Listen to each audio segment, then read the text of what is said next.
Ciao a tutti, grazie per essere qua o per essere connessi. Un'introduzione molto veloce.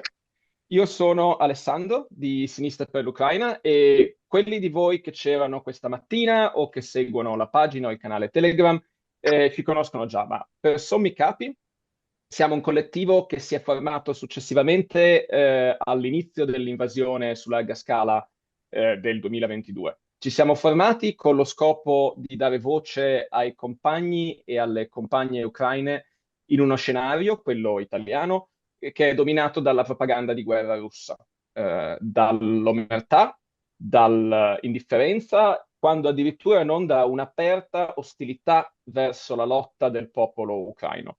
E di cui in pratica una grossa parte del mondo di sinistra, anche della sinistra cosiddetta pacifista, ma come anche leghisti e fascisti e anche opinionisti e giornalisti italiani di tutti i colori prevedevano e volevano una resa che non c'è stata. E questo in realtà fin dal 2014.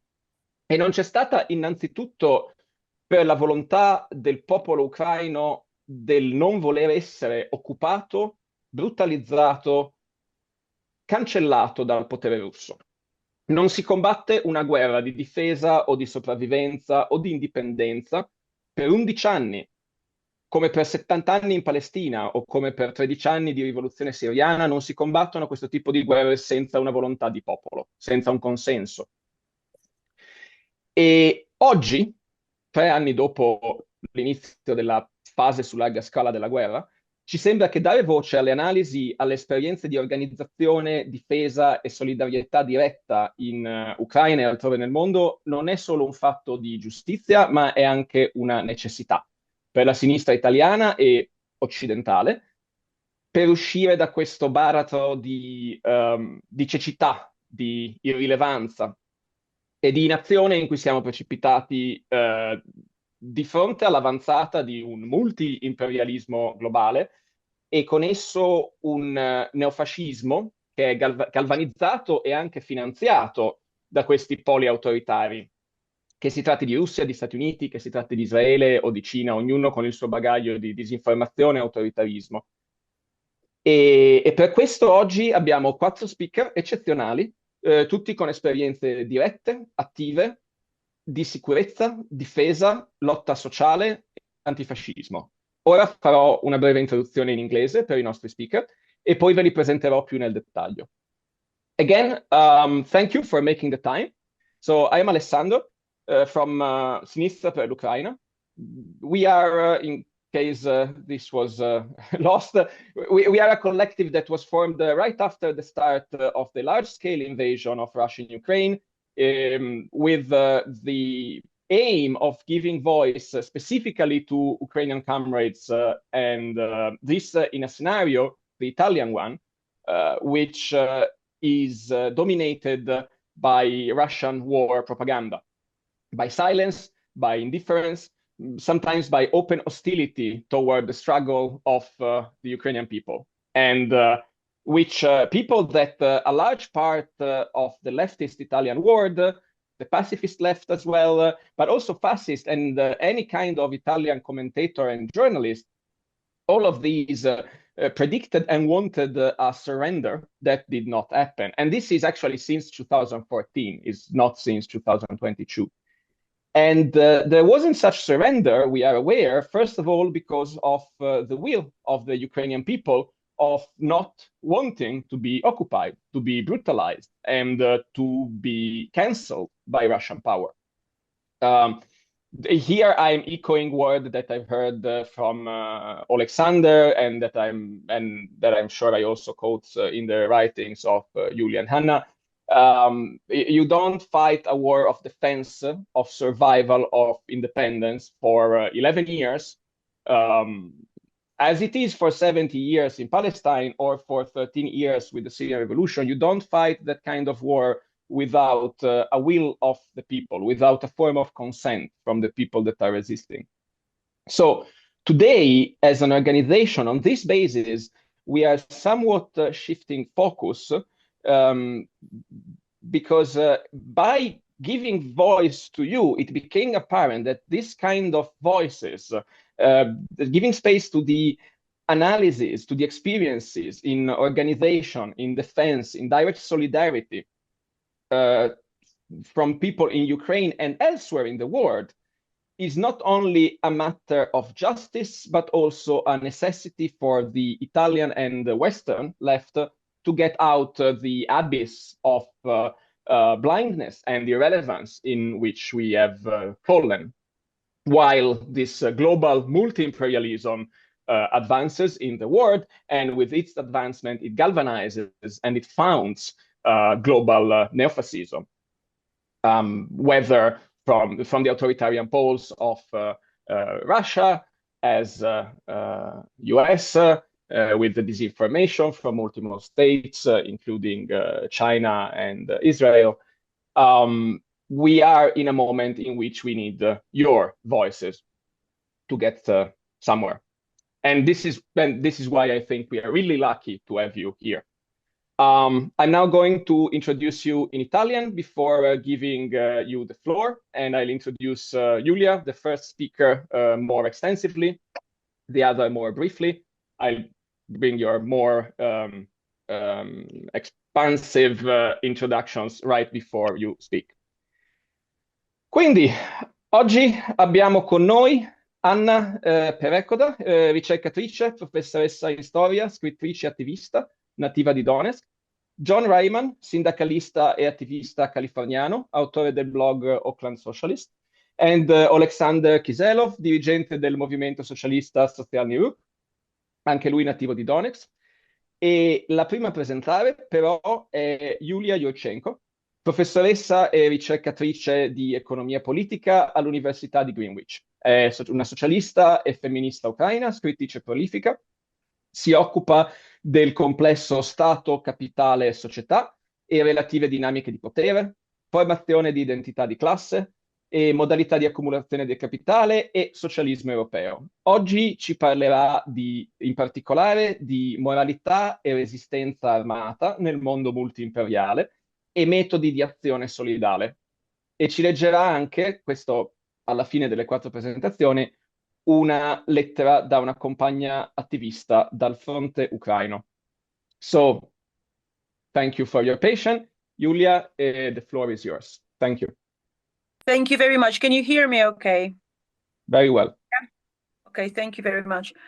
Thank you everyone for organizing this meeting and for those of you who came on the Saturday afternoon to talk about this horrific war and what it means for Ukrainians, for Europeans, for the world.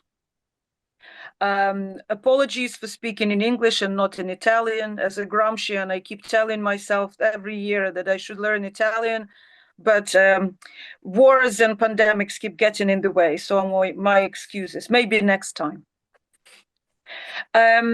Since the large scale, I want to quickly tell you what I work with since the full-scale war, so you have an understanding of where my strengths in understanding the situation lie. For further discussion, if you want to ask me questions, please feel free later.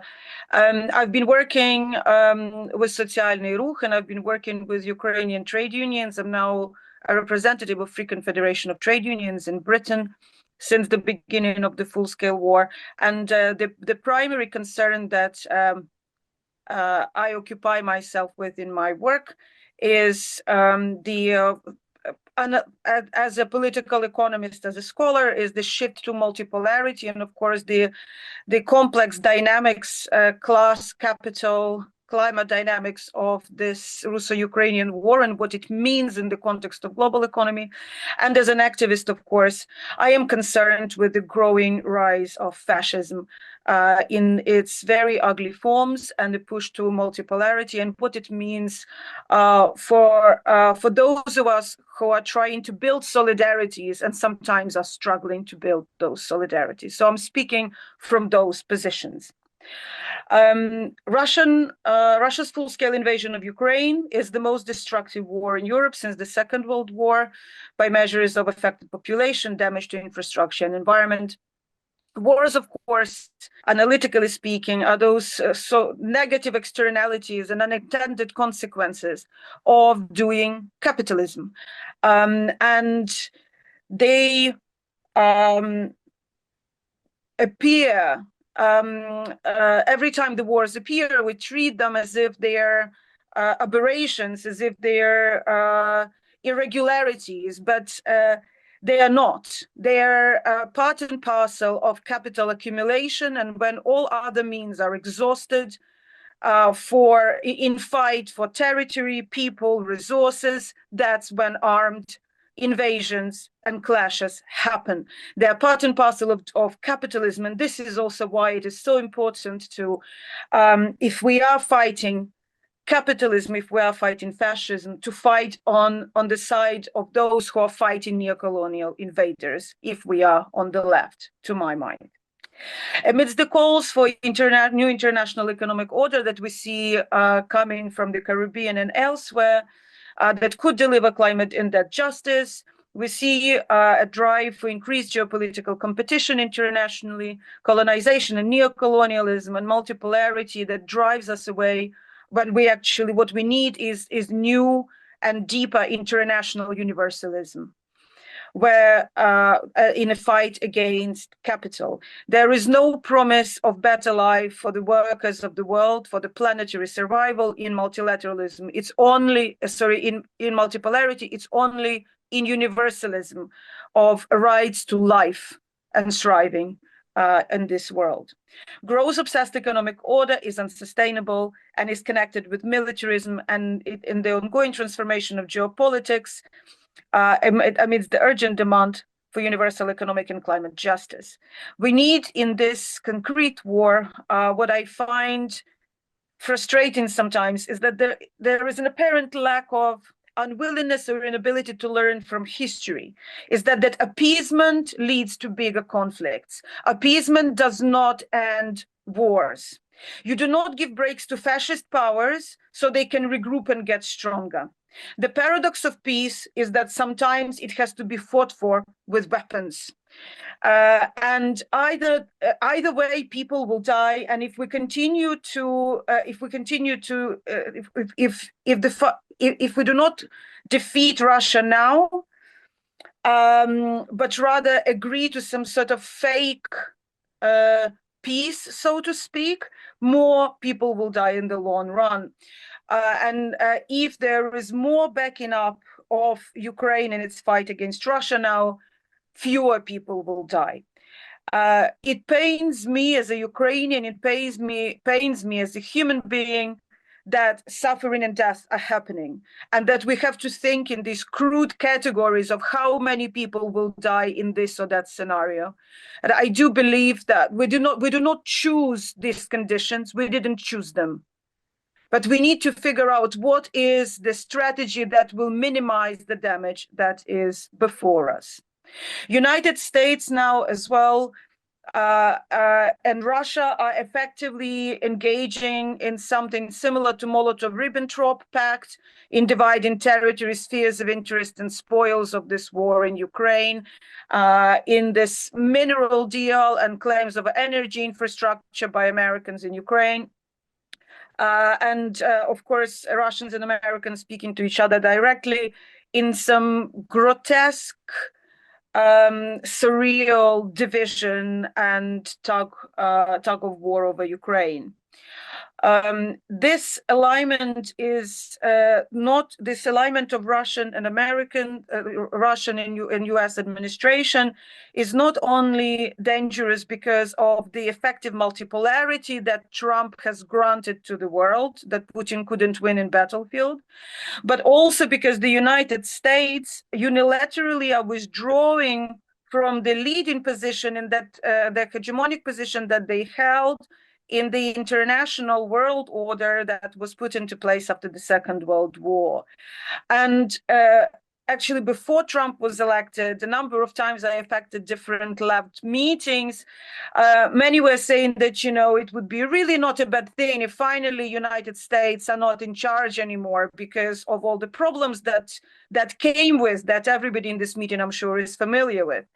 And I used to say, and I still believe that of course, that kind of, US hegemonic world order is extremely problematic.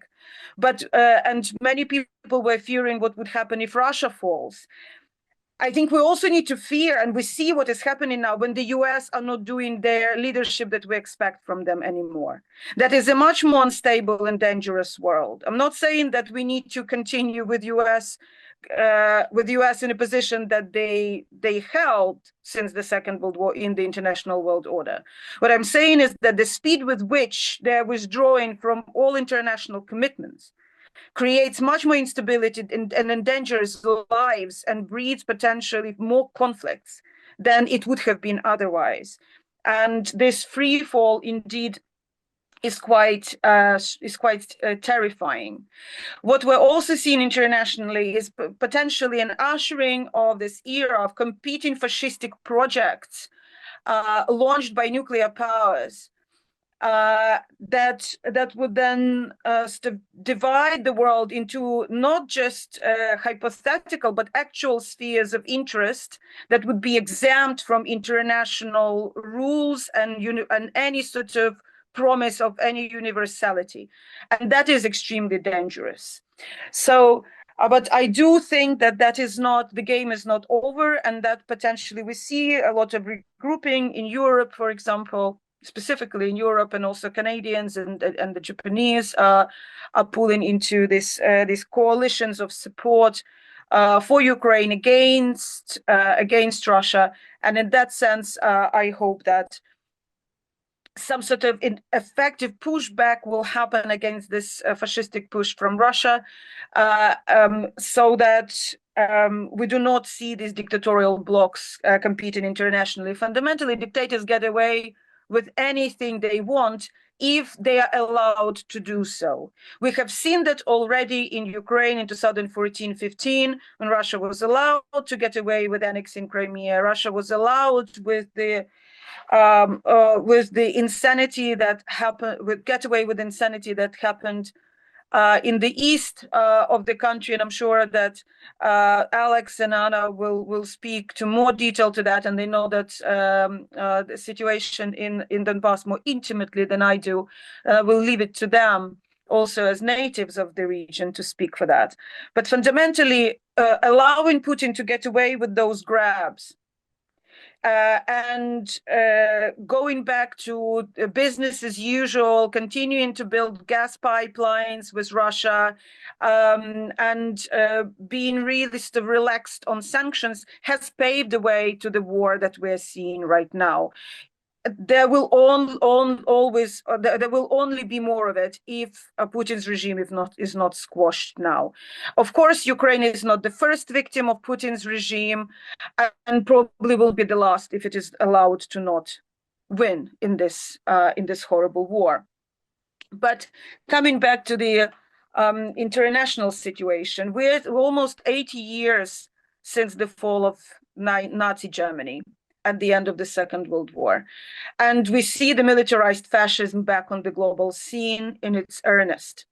This multipolarity drive away from the post-Second World War universalism intensifies. And we should be asking ourselves, why is this happening?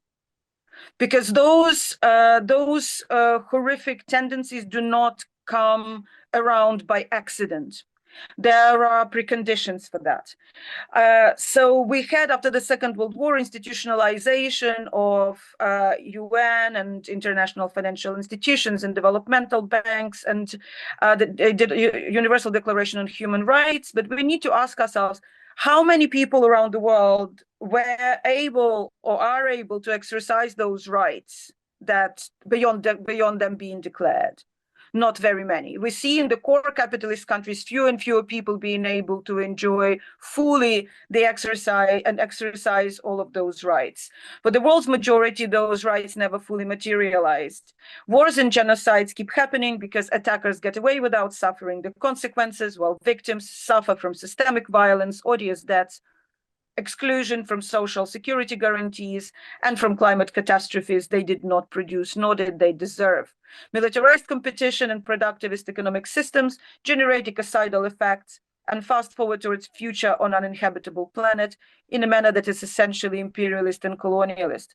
Social classes and modes of extractions of value from humans and nature are organized transnationally in present-day global economy, and that means that, of course, if we want to fight against them, we need international solidarity. It is extremely difficult, if not impossible, to fight those fights in concrete localities. Those are only temporary fights. And this is much more true than it was 100 years ago and 60 years ago, 70 years ago, when a lot of different countries were fighting for a more egalitarian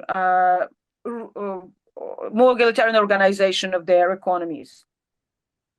There is a common misconception that is produced by neoliberal mythology, and that is a deliberate class project of capital that seeks to convince us that states are useless, that they are clumsy and they perform poorly, and that then they hinder somehow economic performance. And through convincing more and more people that austerity is a good thing, more and more inequality and poverty has been generated, and more people become frustrated and become an easier prey for right-wing parties who are using this inequality and poverty to mobilize the disenfranchised population in their support for right-wing isolationism and essentially fascism in the final expression.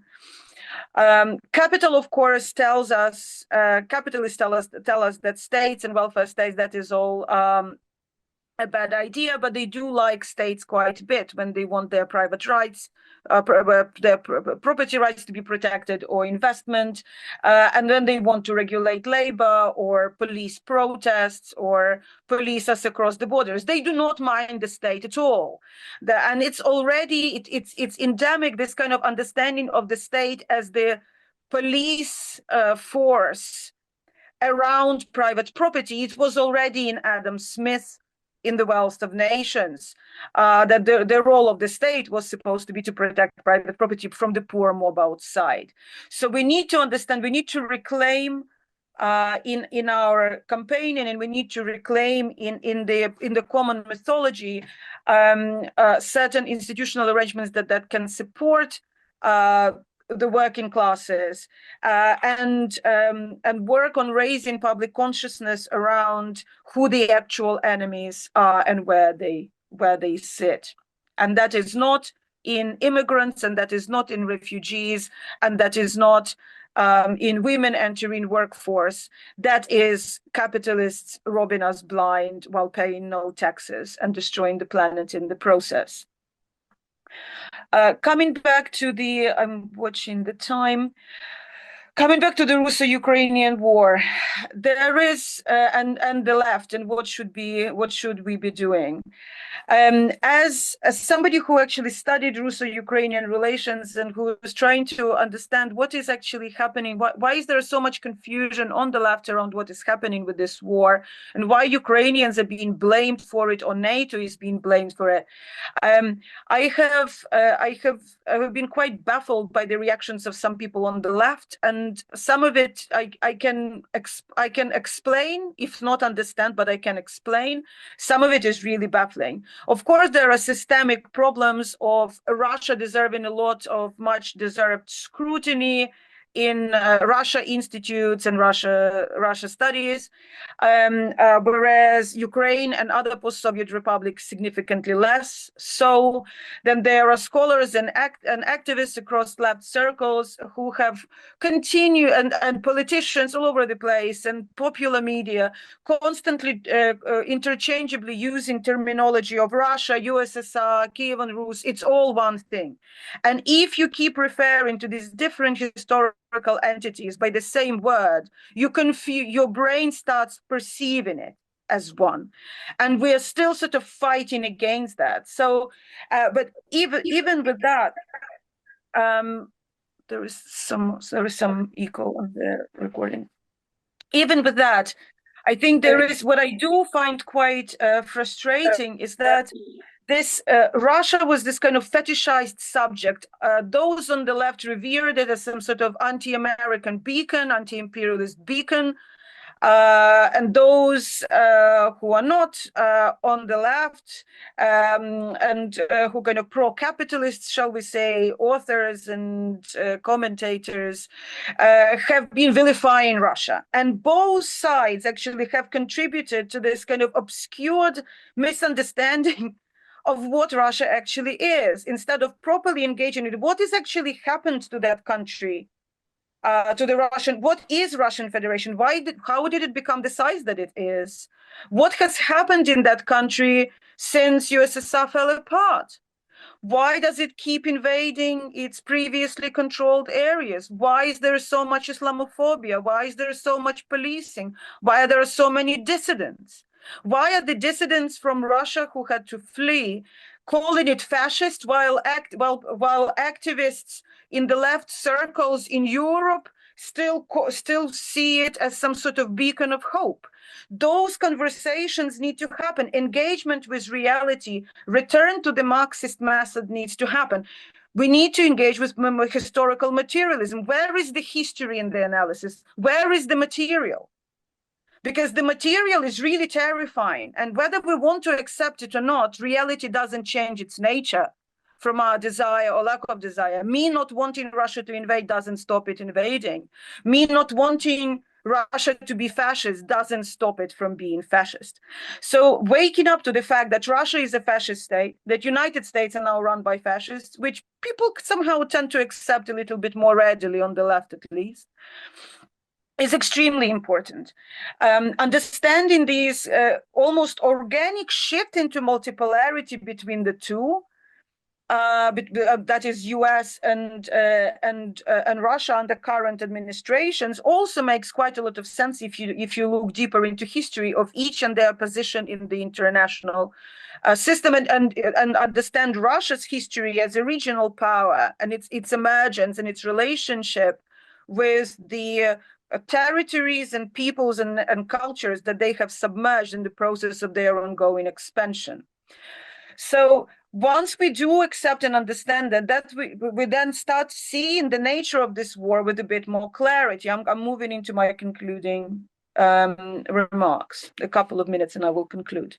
So then a very curious question emerges, because I've been engaging in this kind of battles on the left with those who do not like NATO, saying, well, you can't take weapons from NATO, it's all NATO's fault, and Ukraine is full of fascists, so therefore we can't support them, and we have to thank people like Yurchenko for that, who simply has lost track as far as I am concerned. We can talk about it later. I don't want to give it more time than necessary. I have published on it and I will publish again. But fundamentally, we need to be asking ourselves. So I've had these conversations on the left about how, US is imperialist. Yes, maybe those who are a bit more reasonable will acknowledge that Russia is also acting in a neo-imperialist way. But then there is NATO and weapons are bad. And then the question arises, so where is Ukraine then to get weapons to protect itself? There is no socialist bank of ammunitions. We've seen some left groups actually riling up trade unions to block delivery of weapons in Italy and Greece in the previous years, in ports, for example, because of the opposition to weapons. That is not necessarily very helpful because people are getting killed. We see what is happening now with Trump interfering with supplies to Ukraine as well. Every time intelligence isn't shared with Ukraine, civilians die. So it's not really a very good strategy. We can be opposed to remilitarization of Europe and understand that those who are defending themselves need weapons and do it at the same time. It is possible if one tries. Also, we need to ask ourselves on the left, how can you possibly fight imperialism if small nations are not allowed to fight back? If we think that, oh, they are doomed to fail, workers will die, there is no need to resist. No, we do fight for resisting, especially if we are talking about fascistic invasions. And curious question without answer amongst those who do not support armed supply to Ukraine is this: how do you arrive at a peace without what can be understood in Moscow as Russia's defeat?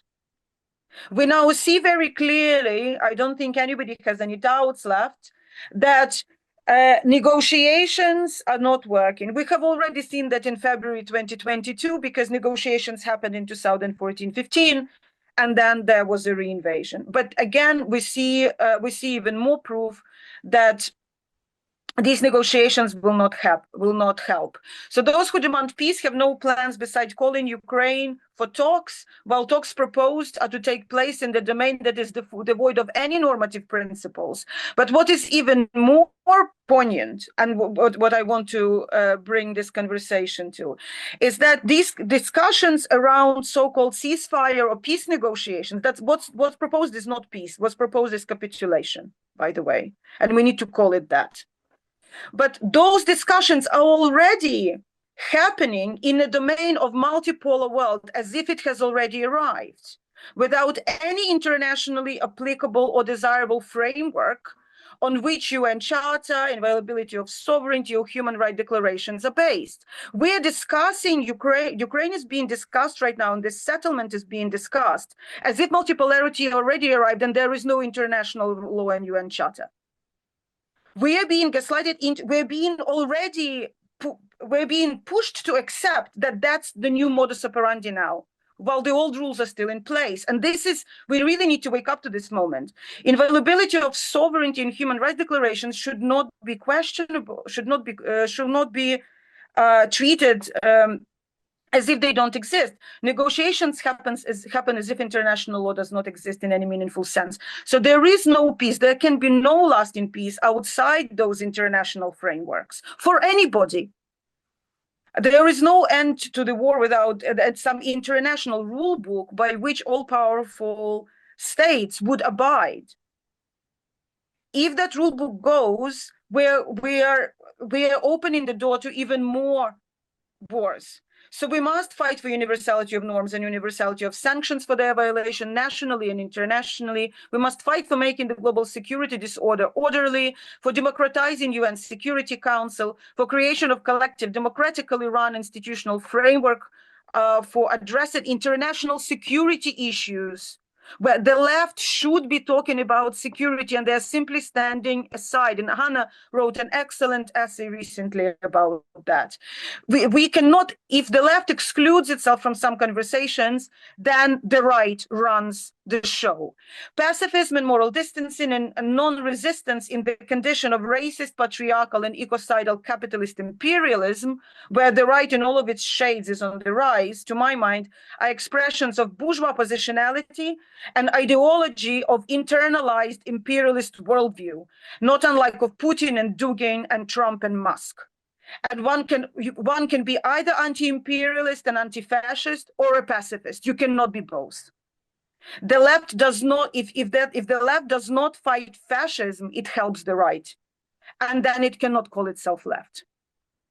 So I hope that we can have some conversations about how we can fight this kind of different pools within ourselves. But I think the wake-up call is here for all on the left. It's not the time for debate. We need to stop fascist invasion. We will talk about what infrastructure to put in place when the fascists are defeated. putting the rifles down and having a big conversation about whether NATO is good and bad, we don't have the luxury of anymore. So yeah, that's it from me, and I look forward to hear what others have to say. Thank you.